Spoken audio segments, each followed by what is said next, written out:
everybody. My name is Greg Nicholson.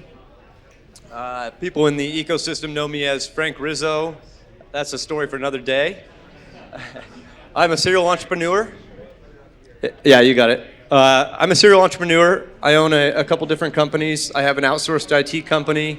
Basically goes into businesses and does B2B computer support. We become the IT department.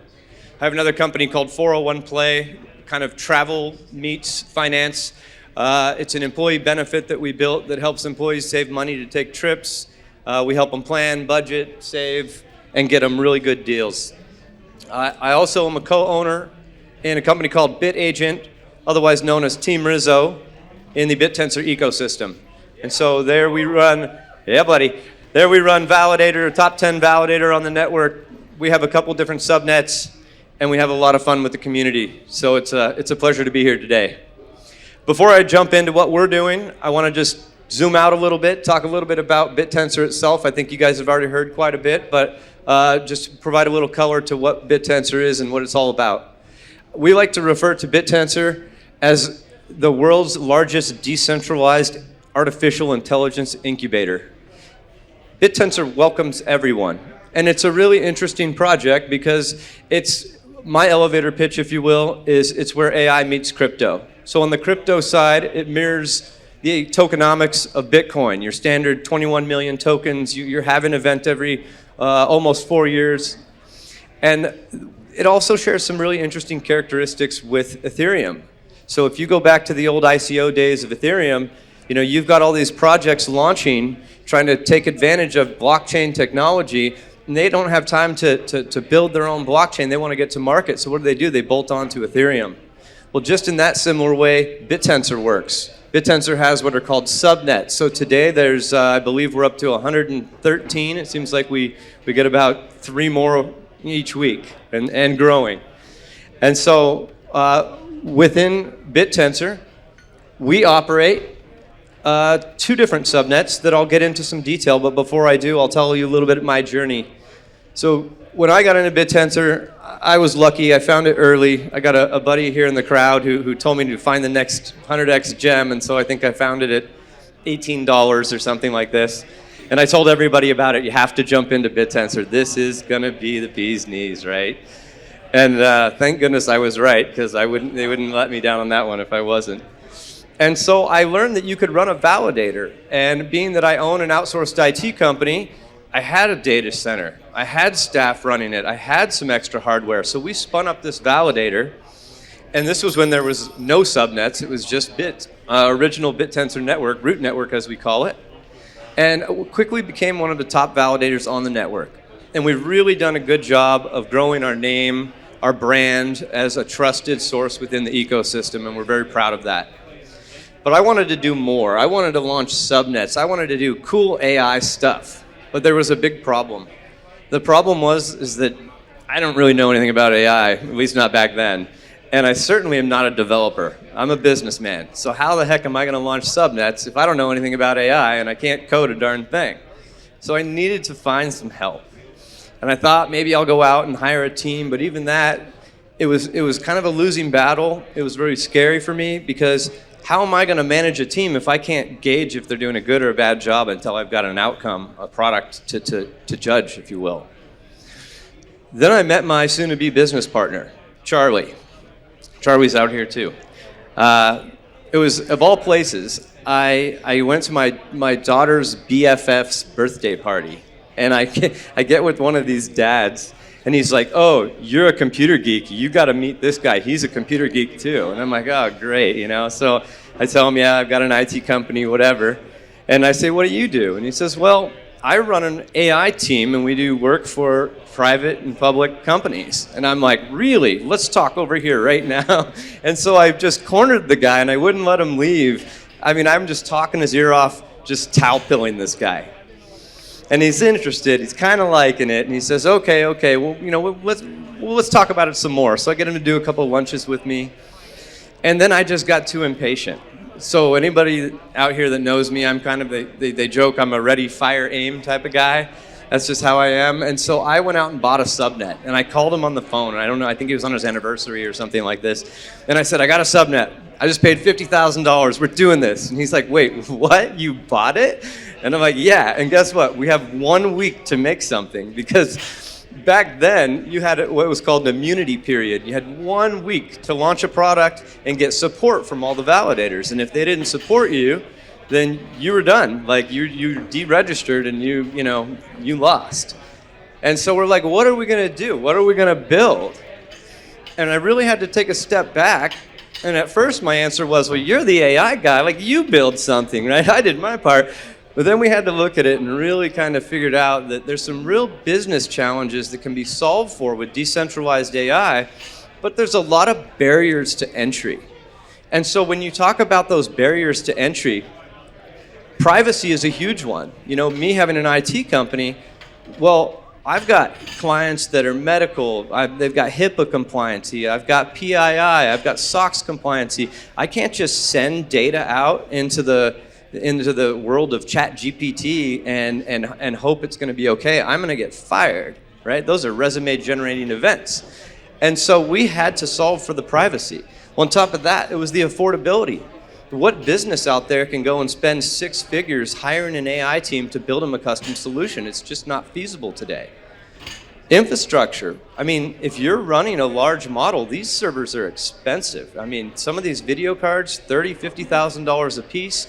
And then finally, how are you going to support all of this, right? So these are big, big challenges to solve for, and that's what we went after. We said, you know what, if we can focus on solving these challenges and make some really cool customized AI, then we're going to have something to sell to the general public. And so we did just that.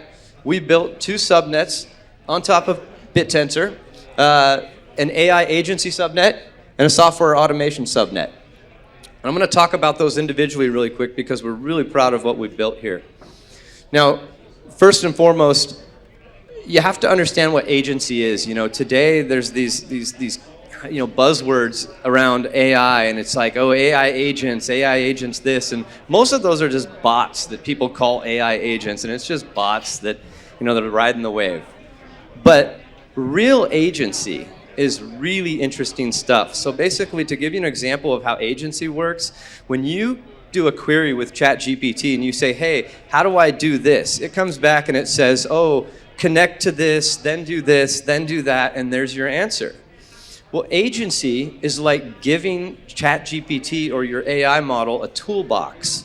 And you're giving it these tools so that when you ask it those questions, it looks to that toolbox and it says, I have a tool that can do that.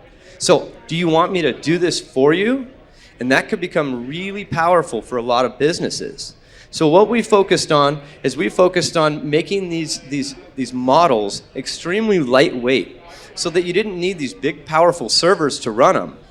And this way we could package them up in appliances and push them out to businesses so they could afford to manage and run, right? So what we did with MSP Tech is we connected all of our tools. MSP Tech was our flagship product where we used my IT service company as the pilot, and we basically taught it how to be a custom AI solution for an IT service company. We plugged it into our accounting system. We plugged it into our ticketing system, our help desk system. We plugged it into our remote management system that connects to all of our client endpoints. And then it would monitor tickets that would come in, and it would say, here's how to fix that, or would you like me to fix it for you? Really solving real-world problems here. Some of the challenges we had, though, is even though we would give it tools, sometimes it didn't have a tool to do the job. And this is what spawned our second subnet, Subnet 45. Subnet 45 is all focused on software engineering automation.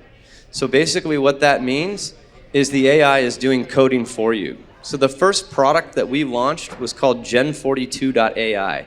And that was a coding assistant for developers. So if you're a developer and you're writing code, it's looking at that in real time and it's predicting what code you're going to do next, and it writes it for you. And if you like it, then you're more efficient and you're plugging away and you're solving your job much faster. But then we decided to take it one step further. We launched an alpha of a product called Gen 45.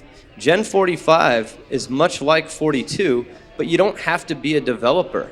Basically, the way that works is you can be someone like me, remember, not a developer, and you can query the system. You can say, hey, make me a site that does this, looks like this, has a shopping cart, go, and it will code it right in front of you. And then you can iterate on it. You can say, great, now do this and take that away. Really, really powerful stuff. So we're focused, our team is focused on building products for the real world, solving the challenges that we talked about. But how do we accomplish all this? Well, we leverage the Bittensor ecosystem to be our R&D arm. So the way that works is all of our miners compete on leaderboards that all of the biggest companies in the world compete on. With Subnet 20 agency, we compete on the University of Berkeley's function and tool calling leaderboard. With Subnet 45, we compete on Princeton University's leaderboard. The largest companies in the world, we're talking Anthropic, Microsoft, OpenAI, they all compete here. We're not just competing with the university. These are big players, and guess what? We're ranking, we're winning. And the way that we do that is we have our miners constantly just iterating on models, competing to make better models against each other. And the great part about that is now that we've got 2 subnets, that's essentially 500 different AI people fighting, competing to make a better model. And what happens is Bittensor rewards them. We don't have to pay them. So traditionally speaking, you would have to spend a lot of your money as a startup on R&D to make some really cool products. Well, Bittensor is allowing us to leverage these miners to do this work for us, and then we keep taking those top models and dropping them into these leaderboards. We also take these top models and drop them into our products. So we're constantly refining and getting better and better and better. And I think that's one of the most unique features about Bittensor. So what is the impact of all that? Well, just like we started at the top, we've solved for the data privacy. We're putting on-prem devices in play so that your data doesn't have to leave the network. The affordability is solved for with the lightweight models. Now you don't have to have large infrastructure. And AI support, it's easy now because we run it as a SaaS solution. So what's next? Well, we're going to stick to our roots and we're going to keep validating. There's only about 3 validators on the entire Bittensor network that run code on every single subnet, and the Rizzo validator is one of those. We think it's very important to keep doing that, and so we're going to keep trudging that track. On top of that, we're going to launch more subnets. We've got one in stealth mode right now. We've got a lot of really great teams that come to us each and every week and say, hey, I've got an amazing idea. Let's do this. So we're going to start investing in subnets as well. We're definitely going to expand the team out. We're going to keep growing. Today we're, I don't know, Charlie, 14, 16 strong, something like this. So we're going to keep growing. But at the end of the day, we like to say that Bittensor is not just a protocol. Bittensor is a foundational block for decentralized AI worldwide. And we are going to continue to be pioneers in this. So thank you guys for your time. Have a great evening.